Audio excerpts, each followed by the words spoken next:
Hello friends, स्वागत है आपका। तो फ्रेंड्स, आज हम लोग एसएसटी में जो भूगोल सिविक्स यानी सामाजिक विज्ञान में जो भी क्वेश्चन पूछा जाता है, तो भूगोल से आज मैं प्रश्न लाई हूँ। टॉप 10 क्वेश्चन है जो कि बार बार रिपीट हो रहा है।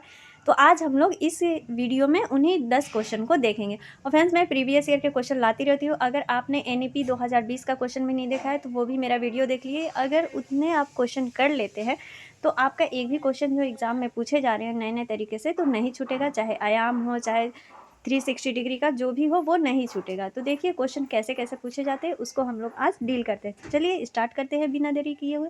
और अगर आप नए हैं तो प्लीज़ लाइक और शेयर सब्सक्राइब जरूर कर दीजिएगा। क्वेश्चन यहाँ पर क्या क्या बन रहा है कि लौटते मानसून के समय आर्द्र पवनें बहती हैं। जब मानसून लौट रहा होता है तो आर्द्र पवनें जो ठंडी ठंडी पवनें होती है किस साइड बहती हैं।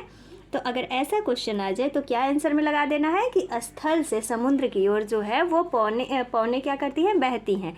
अगला क्वेश्चन है, देखिए निम्नलिखित में से किसे पृथ्वी का फेफड़ा कहा जाता है। क्या पूछ रहा है कि पृथ्वी का फेफड़ा, अगर ये क्वेश्चन आ जाए फ्रेंड्स, रिपीट हो जाए, तो पृथ्वी का फेफड़ा किसे कहा जाता है। ब्राज़ील के उष्णकटिबंधीय सदाबहार वन को। ये याद कर लीजिए कि ब्राज़ील के उष्णकटिबंधीय सदाबहार वन को क्या कहा जाता है, पृथ्वी का फेफड़ा। जैसे इंसान के अंदर फेफड़ा होता है ना, वैसे भी पृथ्वी का भी फेफड़ा है जो कहा जाता है ब्राज़ील के उष्णकटिबंधीय सदाबहार वन को। ये क्या हो गया, इसका आंसर 1 हो गया। अगला क्वेश्चन देखते हैं। अगला क्वेश्चन है, दुनिया की सबसे लंबी पर्वत श्रृंखला कौन सी है। देखिए लंबी पर्वत श्रृंखला पूछा है, तो लंबी पर्वत श्रृंखला कौन सी होती है, हिमालय, रॉकी, एंडीज या फिर आल्प्स। तो सबसे लंबी जो पर्वत श्रृंखला अगर पूछ ले तो एंडीज को आंसर टिक आउट करना है और आगे बढ़ना है। इसका क्या आंसर हो गया, एंडीज हो गया। एंडीज जो है वो दुनिया की सबसे लंबी पर्वत श्रृंखला है। अगला क्वेश्चन है, देखिए भारत में उष्णकटिबंधीय वर्षा वन पाए जाते हैं। उष्णकटिबंधीय मतलब जहाँ पर गर्मी होती है, वन पाए जाते हैं। कहाँ पाए जाते हैं, मध्य प्रदेश, हिमाचल प्रदेश तो ठंडा एरिया, राजस्थान। तो ये जो उष्णकटिबंधीय वन पाए जाते हैं वो कहाँ पाया जाता है, तो वो पाया जाता है अंडमान निकोबार द्वीप समूह में। अगर ऑप्शन आ जाए तो क्या लगाना है, अंडमान निकोबार द्वीप समूह। कहाँ क्या पाया जाता है वहाँ, तो उष्णकटिबंधीय वन। अगला क्वेश्चन क्या है कि बिग बियर एक उदाहरण है। बिग बियर जो है वो किसका उदाहरण है, आकाश गंगा का उदाहरण है, नक्षत्र मंडल का, तारा का या फिर गैलेक्सी का। तो बिग बियर जो है एक नक्षत्र मंडल है। बिग बियर क्या है, एक नक्षत्र मंडल है। और ये मतलब ये तारों का ही एक समूह होता है जिसे नक्षत्र मंडल कहा जाता है। और यह है कि उत्तरी आकाश में, मतलब उत्तर की तरफ जो आकाश में दिखने वाला यह आकृति किसकी तरह दिखता है, तो भालू की तरह दिखता है। जो बिग बियर, देखिए बियर से ही पता चल रहा है ना भालू, तो ये किसकी आकृति की तरह दिखता है, तो बिग बियर यानी भालू की तरह दिखने वाला एक क्या है, तारा का समूह है। मतलब एक तारा होगा, उसका समूह है जो कि भालू की तरह दिखता है। और किस दिशा में दिखता है, तो उत्तरी दिशा में दिखता है। और ये जो है आधुनिक मतलब 88 नक्षत्र, देखिए 88 नक्षत्रों में से यह तीसरा सबसे बड़ा नक्षत्र मंडल है जो बिग बियर है। तो इसके बारे में अगर पूछ ले कि बिग बियर एक किसका उदाहरण है, तो नक्षत्र मंडल का उदाहरण है। और ये नक्षत्रों में तीसरा सबसे बड़ा नक्षत्र है। अगला क्वेश्चन है, पृथ्वी अपने अक्ष पर घूमती है। पृथ्वी जो है अपने अक्ष पर किस साइड से घूमती है, पश्चिम से पूरब की ओर घूमती है, उत्तर से दक्षिण की ओर, पूरब से पश्चिम या दक्षिण से। तो आप लोग देखे होंगे जब हम लोग उठते हैं तो पृथ्वी कैसे, सूर्य इस तरह से घूमता है ना, तो जो पृथ्वी है वो किस तरह से घूमती है, तो पश्चिम से पूरब की दिशा की।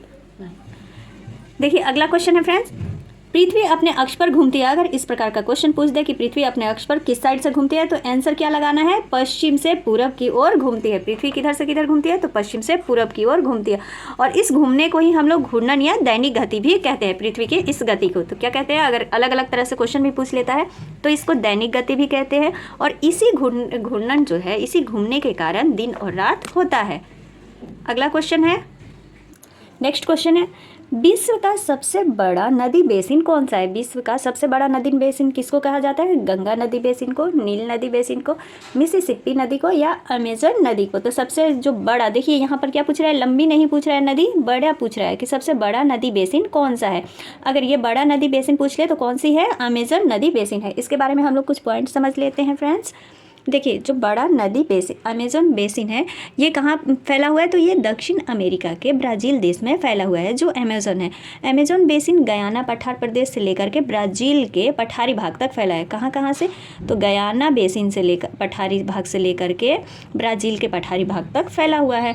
और अमेजन नदी विश्व की सबसे बड़ी और लंबाई के हिसाब से दूसरी नदी है। देखिए सबसे बड़ी नदी कौन सी है, अमेजोन नदी। और लंबी नदी कौन सी है? नील नदी को विश्व का सबसे लंबी नदी कहा जाता है। तो इसीलिए अगर बड़ी नदी पूछे तो अमेजोन, क्योंकि कन्फ्यूजन हो जाता है एग्जाम के समय, तो बड़ी नदी पूछे तो अमेजोन और लंबी नदी पूछे तो नील नदी। तो इसका आंसर क्या होगा? 4th होगा अमेजोन। अगला क्वेश्चन है मलोका क्या है? मलोका देखिए पूछा है कि मलोका क्या है? एक जनजाति है, एक प्रकार का घर है, एक वन्य पशु है या मलक्का निवासी है? तो मलोका क्या होता है? मलोका एक प्रकार का घर है। मलोका क्या है? एक प्रकार का घर है। और ये मलोका घर कहाँ बनाया जाता है? तो ये कोलंबिया के जो जनजाति एक प्रकार के हैं उन्हीं के घरों को मलोका घर कहा जाता है। तो आई होप आप लोगों को ये समझ में आ गया होगा कि मलोका क्या है। तो यह एक प्रकार का घर है, ये कोलंबिया के जो जनजाति हैं उनके द्वारा बनाया जाता है।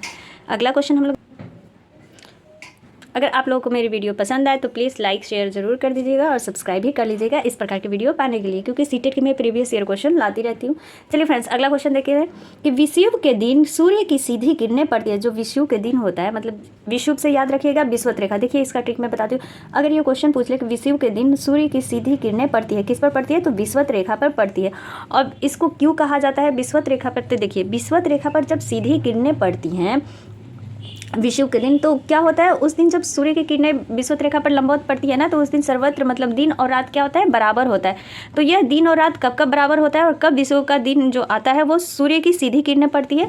तो ये 21 मार्च और 23 सितंबर को जो है ऐसी स्थिति उत्पन्न होती है जब विषुवत रेखा पर सीधी किरणें पड़ती है और उसी दिन दिन और रात क्या होता है? बराबर होता है। तो याद रखिए फ्रेंड्स, अगर पूछ ले कि दिन और रात किस दिन बराबर होता है तो 21 मार्च और 23 सितंबर को दोनों गोलार्ध पर, यानी उत्तरी गोलार्ध और दक्षिणी गोलार्ध पर दिन और रात बराबर होता है। तो आई होप आप लोगों को समझ में आ गया।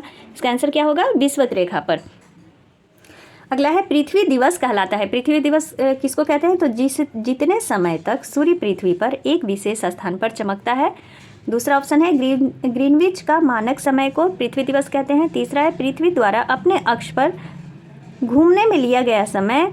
तथा चौथा है पृथ्वी द्वारा सूर्य के चारों ओर परिक्रमा में लिया गया समय। तो देखिए पृथ्वी दिवस किसको कहते हैं? तो पृथ्वी द्वारा जब अपने अक्ष पर घूमने में लिया गया समय। जब पृथ्वी अपने अक्ष पर किधर से घूमती है? तो पश्चिम से पूरब की तरफ घूमती है। अभी हम लोग अगले क्वेश्चन में देखे थे कि पृथ्वी जो है पश्चिम से पूरब की तरफ घूमती है और जिसे पृथ्वी का घूर्णन या परिभ्रमण भी कहते हैं। और इसी के कारण पृथ्वी पर क्या होता है? दिन और रात होता है। इसीलिए इसे दैनिक गति करके भी पूछ लेता कि दैनिक गति कहलाता है या फिर पृथ्वी दिवस भी कहते हैं। अगला क्वेश्चन है, इसका आंसर क्या हो जाएगा फ्रेंड्स? तीसरा हो जाएगा कि आपने। अगला क्वेश्चन है धरातल के निकट पाए जाने वाले खनिजों को साधारणतः मतलब अधिकतर खोद कर निकालने की प्रक्रिया को क्या कहते हैं? तो जो खोद कर निकाला जाता है ये तो सभी जानते होंगे कि उसे क्या कहते हैं। ब्रीवृत खान खनन कहते हैं, सिंटरन कहते हैं, उत्खनन कहते हैं या निष्पादन कहते हैं। तो देखिए फ्रेंड्स, जो खोद कर सामान निकालने की प्रक्रिया है उसको हम लोग उत्खनन कहते हैं। तो इसका आंसर क्या हो गया? तीसरा उत्खनन। अगला क्वेश्चन है दुनिया की प्राचीनतम चट्टानें निम्न में से कहाँ स्थित है? दुनिया की जो सबसे पुरानी चट्टानें हैं वो कहाँ स्थित है? दक्षिण भारत, हवाई द्वीप, पश्चिमी ऑस्ट्रेलिया या दक्षिण अफ्रीका। तो यह पश्चिमी ऑस्ट्रेलिया में स्थित है और वहाँ पर ग्रेनाइट और बेसाल्ट जैसी जो चट्टानें हैं वो पाई जाती हैं। तो इसका आंसर क्या हो गया? तीसरा हो गया। अगला क्वेश्चन है निम्नलिखित में से किस क्षेत्र को विश्व का फलोद्यान कहा जाता है? यानी फलों का बगीचा किस देश को कहा जाता है, किस क्षेत्र को कहा जाता है? तो देखिए अगर ऐसा क्वेश्चन पूछ ले कि किस क्षेत्र को फलों का उद्यान कहा जाता है विश्व में, तो वो है भूमध्य क्षेत्र है। और वहाँ पर कौन कौन से फल पाए जाते हैं? तो वहाँ पर संतरा हो गया, अंजीर हो गया, जैतून हो गया तथा अंगूर आदि फल पाए जाते हैं। तो कौन सा क्षेत्र हो गया? भूमध्य क्षेत्र को विश्व का फलोद्यान कहा जाता है। तो फ्रेंड्स आज बस इतना ही क्वेश्चन रखते हैं। आई होप आप लोगों को ये सेशन पसंद आया होगा। अगर पसंद आए तो लाइक शेयर सब्सक्राइब जरूर करें और वीडियो देखने के लिए आप सभी का धन्यवाद।